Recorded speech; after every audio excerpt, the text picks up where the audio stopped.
Баршаңызға ассалаумағалейкум. Сіздермен бірге қазақ тіліндегі спорт жайлы YouTube арна ERA-X. Видео ұнаса, видеоға лайк басып, арнаға тіркеліп қойыңыздар.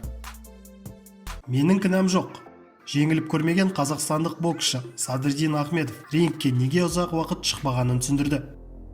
Ассалаумағалейкум баршаңызға. Пандемияға байланысты жекпе-жегіміз анықталмай жатыр. Жекпе-жектің созылуына менің, жаттықтырушының немесе промоутерімнің кінәсі жоқ. Алланың қалауымен жақын арада барлығы белгілі болады. Және Канада елінің басшылығы келісімін беретінін айтты.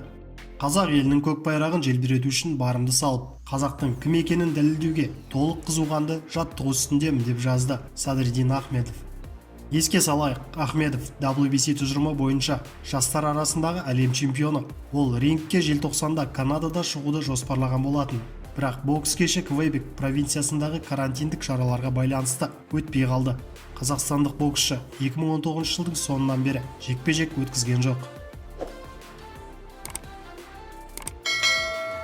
Қазақстанда туған германиялық боксшы қыз Кристина Хаммер әлем чемпионы атағы үшін жекпе-жекте жеңіске жетті. Ол Германияда өткен бокс кешінде жұдырықтасып, финляндиялық Санна Туриненді нокаутпен жеңді.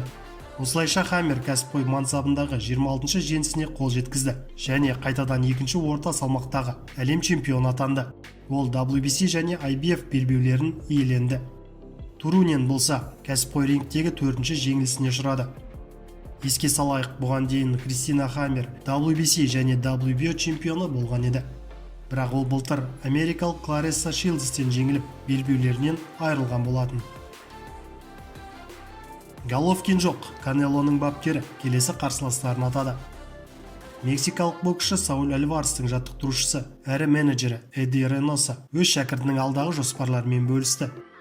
Жаттықтырушысының айтуынша, Канело келесі жекпе-жегін 3 айдан кейін өткізуді жоспарлап отыр.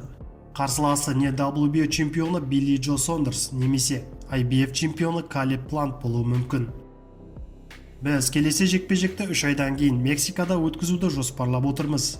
Екінші орта салмақтағы Билли Джо Сондерске немесе Калеб Плантқа қарсы кездесу өткізгіміз келеді.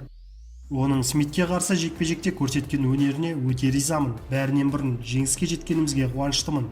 Канелоның салмақ дәрежесіне қарамастан үздік боксшы екеніне күмән жоқ.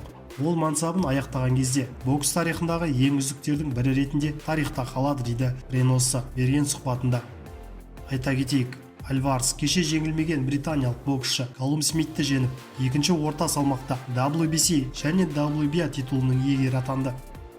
Эдди Рейноса бұған дейін Геннадий Головкинмен 3-ші жекпе-жек өткізуге қарсы емес екенін айтқан болатын.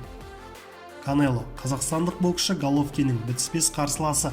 Қос боксшы арасындағы алғашқы жекпе-жек 2017 жылдың қыркүйегінде Лас-Вегаста өтті. Ол кезде тең нәтиже тіркелді. Қос қарсылас араға тура 1 жыл салып қайта кездескен. Ол кезде мексикалық төрешілердің шешімімен жеңіске жетті. Видеоны міндетті түрде достарыңызбен бөлісіңіздер. Лайк басып пікір қалдырыңыздар. Сіздермен бірге болған ERA-X арнасы.